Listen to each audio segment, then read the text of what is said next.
नमस्कार दोस्तों, आप सभी का SB स्टडी 98 पर स्वागत है। आज मैं आप लोगों के लिए सीटेट एग्ज़ाम से संबंधित वीडियो लेकर के आई हूं। तो आज की वीडियो है EVS से। आइए EVS के मोस्ट इम्पॉर्टेंट प्रश्नों को देखते हैं। तो वीडियो के अंत तक ज़रूर बने रहिएगा। अगर आप चैनल पर नए हैं तो चैनल को सब्सक्राइब कर लीजिएगा ताकि हर प्रकार की वीडियो आपको मिलती रहे। चलिए शुरू करते हैं हमारे सेशन का पहला प्रश्न है, निम्नलिखित में से खाद्य पदार्थों के उस समूह को चुनिए जिसके प्रत्येक सदस्य में लौह तत्व प्रचुर मात्रा में होता है। चलिए ऑप्शन देखते हैं। ऑप्शन ए है बंद गोभी, आंवला, पालक। ऑप्शन बी है पालक, गुड़, टमाटर। ऑप्शन सी है पालक, गुड़, आंवला। और ऑप्शन डी है आंवला, बंद गोभी, टमाटर। तो इसका ऑप्शन सी सही हो जाएगा। पालक, गुड़ और आंवला, इसमें लौह तत्व जो है प्रचुर मात्रा में पाया जाता है। चलिए अगला प्रश्न देखते हैं। दूसरा प्रश्न है, किस पौधे की लकड़ी कीट से प्रभावित नहीं होती है? किस पौधे की लकड़ी कीट से प्रभावित नहीं होती है? ऑप्शन ए है आम, ऑप्शन बी है बबूल, ऑप्शन सी है सिनकोना और ऑप्शन डी है खेजड़ी। तो देखिए किस पौधे की लकड़ी जो है कीट से नहीं प्रभावित होती है, तो ऑप्शन नंबर इसका डी सही हो जाएगा, खेजड़ी। चलिए अगला प्रश्न देखते हैं। तीसरा प्रश्न है, सर्दियों में दादी अक्सर निम्नलिखित के घोल से त्वचा को रूखेपन से बचाने के लिए उपयोग करती है। तो दादी जो है सर्दियों में किसके घोल से त्वचा को रूखेपन होने से बचाती है? ऑप्शन ए है गुलाब जामुन और आसुत जल। ऑप्शन बी है गुलाब जामुन, ग्लिसरीन और नींबू का रस। ऑप्शन सी है नींबू का रस और दूध। ऑप्शन डी है ग्लिसरीन और सिरका। तो इसका ऑप्शन नंबर बी सही हो जाएगा। दादी अक्सर सर्दियों में गुलाब जल, ग्लिसरीन और नींबू के रस का घोल बनाकर अपने शरीर को जो है रूखेपन होने से बचाती थी, अपने शरीर पे लगाती थी। तो ऑप्शन नंबर इसका बी सही हो जाएगा। चलिए अगला प्रश्न है, चौथा प्रश्न है, मिट्टी के बर्तनों को मजबूत बनाया जाता है। तो मिट्टी के बर्तनों को कैसे मजबूत बनाया जाता है? ऑप्शन ए है बेक करके, ऑप्शन बी है गलाने से, ऑप्शन बी सी है भूनने से और ऑप्शन डी है जलाने से। तो मिट्टी के बर्तनों को बेक करके मजबूत बनाया जाता है। तो इसका ऑप्शन नंबर ए सही हो जाएगा, बेक करके। ऑप्शन नंबर इसका ए सही है। चलिए अगला प्रश्न देखते हैं। पांचवा प्रश्न है, भारत में 7 टापुओं का शहर किसे कहा जाता है? 7 टापुओं का शहर किसे कहा जाता है? ऑप्शन ए है बेंगलोर, ऑप्शन बी है विशाखापट्टनम, ऑप्शन सी है रांची और ऑप्शन डी है मुंबई। तो भारत में 7 टापुओं का शहर किसे कहा जाता है? तो ऑप्शन नंबर इसका डी सही हो जाएगा, मुंबई। मुंबई को 7 टापुओं का शहर कहा जाता है। तो ऑप्शन नंबर डी सही है। चलिए अगला प्रश्न देखते हैं। चलिए अगला प्रश्न है, तमिलनाडु के निकटवर्ती राज्य है। तमिलनाडु के निकटवर्ती राज्य कौन कौन से हैं? ऑप्शन ए है आंध्र प्रदेश, उड़ीसा, कर्नाटक। ऑप्शन बी है केरल, आंध्र प्रदेश, महाराष्ट्र। ऑप्शन सी है कर्नाटक, छत्तीसगढ़, केरल और ऑप्शन डी है आंध्र प्रदेश, केरल और कर्नाटक। तो तमिलनाडु के निकटवर्ती राज्य हो जाएगा आपका ऑप्शन नंबर इसका डी सही हो जाएगा, आंध्र प्रदेश, केरल और कर्नाटक तमिलनाडु के निकटवर्ती राज्य है। तो ऑप्शन नंबर डी सही है। चलिए अगला प्रश्न है, सातवां प्रश्न है, नीचे दिए गए पक्षियों की कौन सी प्रजाति झटके से अपनी गर्दन पीछे करती है? आगे और पीछे करती है। कौन सी पक्षी जो है अपनी गर्दन को झटके से आगे पीछे करती है? ऑप्शन ए है उल्लू, ऑप्शन बी है कौवा, ऑप्शन सी है बसंत गौरी और ऑप्शन डी है मैना। तो इसका ऑप्शन डी सही हो जाएगा, मैना। मैना जो है झटके से अपनी गर्दन को आगे और पीछे घुमा लेती है। तो इसका ऑप्शन डी सही है। चलिए अगला प्रश्न देखते हैं। अगला प्रश्न है, 8वां प्रश्न है, हमारे देश के मानचित्र में झारखंड कहाँ स्थित है? भारत देश के मानचित्र में झारखंड कहाँ स्थित है? ऑप्शन ए है उत्तर प्रदेश के पश्चिम में, ऑप्शन बी है पश्चिम बंगाल के पूर्व में, ऑप्शन सी है ओडिशा के उत्तर में और ऑप्शन डी है छत्तीसगढ़ के दक्षिण पूर्व में। तो देखिए इसका ऑप्शन नंबर सी सही हो जाएगा, ओडिशा के उत्तर में आपका झारखंड स्थित है। ऑप्शन नंबर सी सही हो जाएगा। देखिए मैप में यहाँ पे ओडिशा के उत्तर में झारखंड स्थित है। तो इसका ऑप्शन नंबर सी सही हो जाएगा। चलिए अगला प्रश्न देखते हैं। 9वां प्रश्न है, निम्नलिखित राज्यों के समूहों में से किस एक समूह के समुद्र तट अरब सागर पर है? किस एक राज्य के समूह का समुद्र तट के अरब सागर पर स्थित है? ऑप्शन ए है कर्नाटक, केरल, गुजरात। ऑप्शन बी है आंध्र प्रदेश, तेलंगाना और उड़ीसा। ऑप्शन सी है केरल, कर्नाटक और पश्चिम बंगाल। ऑप्शन डी है तमिलनाडु, आंध्र प्रदेश और कर्नाटक। तो इसका ऑप्शन नंबर ए सही हो जाएगा। कर्नाटक, केरल और गुजरात जो है राज्यों के समूहों में से इनका समुद्र तट जो है अरब सागर पर है। तो ऑप्शन नंबर इसका ए सही हो जाएगा। चलिए अगला प्रश्न देखते हैं।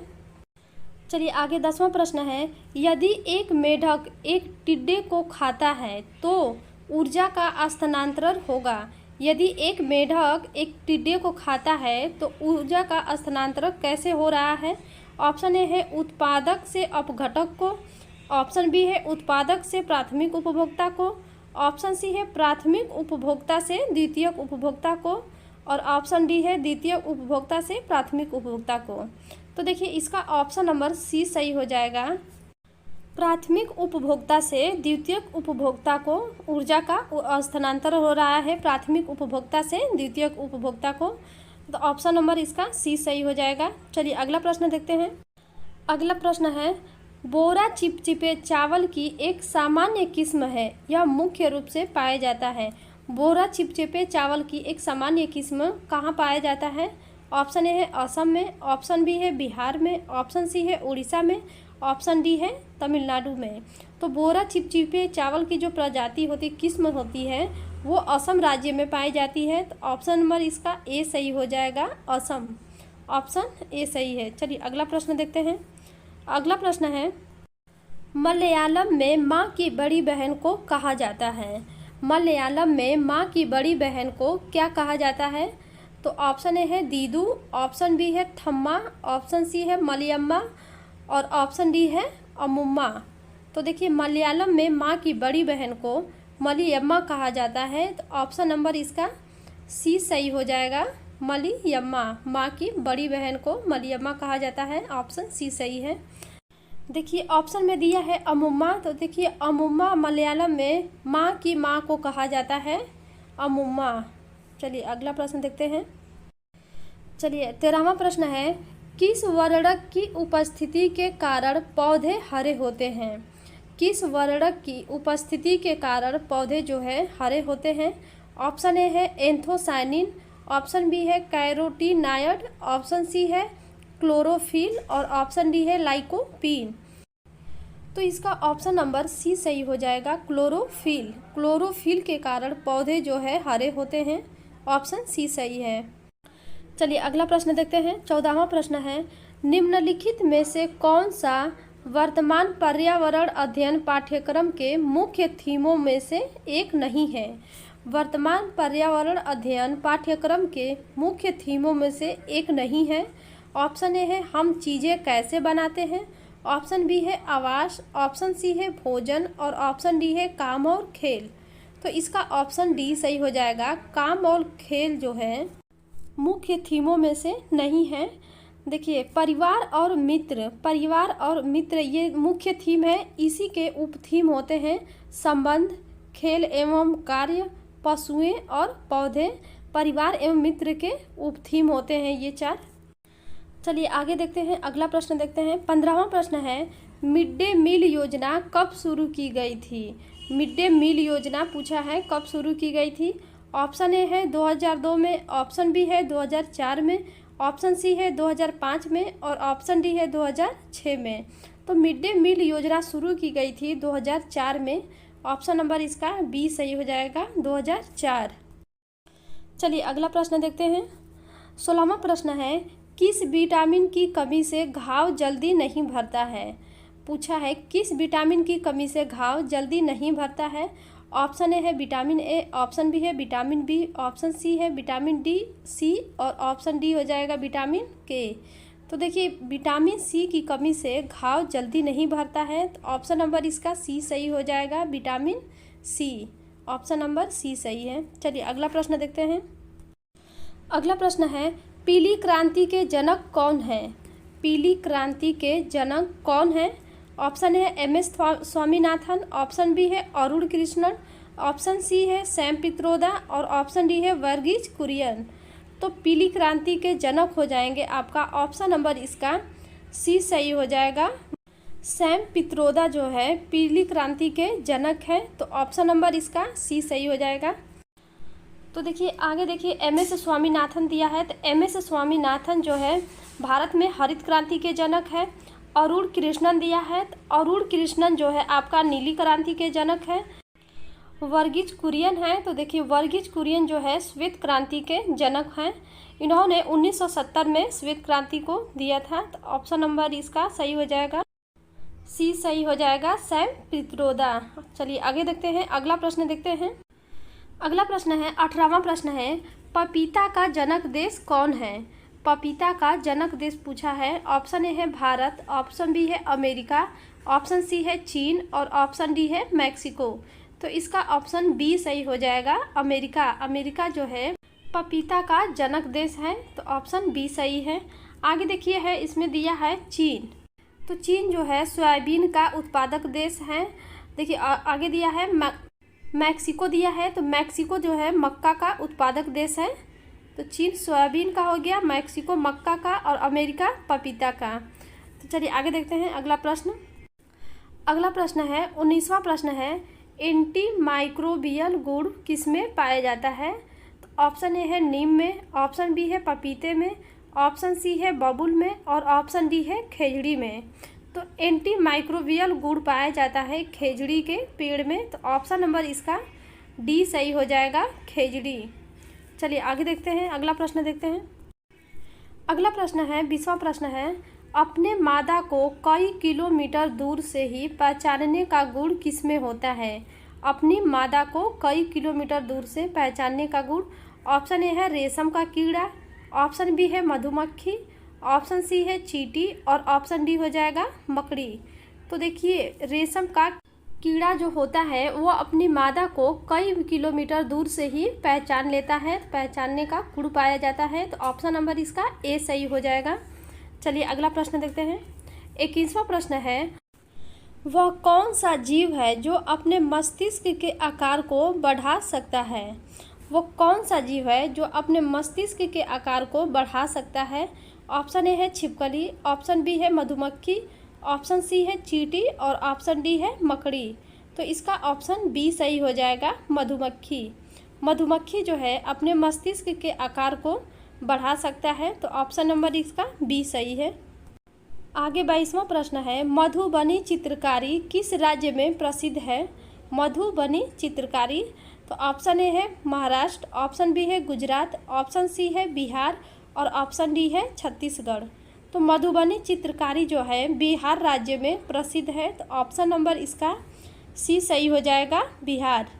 बिहार में मधुबनी चित्रकारी जो है बहुत फेमस है, प्रसिद्ध है। चलिए अगला प्रश्न देखते हैं। आगे 23वां प्रश्न है, ब्रेल लिपि कितने बिंदुओं पर आधारित है? ब्रेल लिपि कितने बिंदुओं पर आधारित है? ऑप्शन ए है 4, ऑप्शन बी है 6, ऑप्शन सी है 8 और ऑप्शन डी है 9। तो ब्रेल लिपि जो है 6 बिंदुओं पे आधारित होता है, ऑप्शन नंबर इसका बी सही हो जाएगा, 6, ऑप्शन बी सही है। चलिए अगला प्रश्न देखते हैं। अगला है 24वां प्रश्न है, फूलों की घाटी कहा जाता है? फूलों की घाटी कहाँ स्थित है? फूलों की घाटी, ऑप्शन ए है केरल में, ऑप्शन बी है जम्मू कश्मीर में, ऑप्शन सी है उत्तराखंड में और ऑप्शन डी है असम। तो फूलों की जो घाटी है वो उत्तराखंड में ही स्थित है, तो ऑप्शन नंबर इसका सी सही हो जाएगा, उत्तराखंड। चलिए आगे देखते हैं, अगला प्रश्न देखते हैं।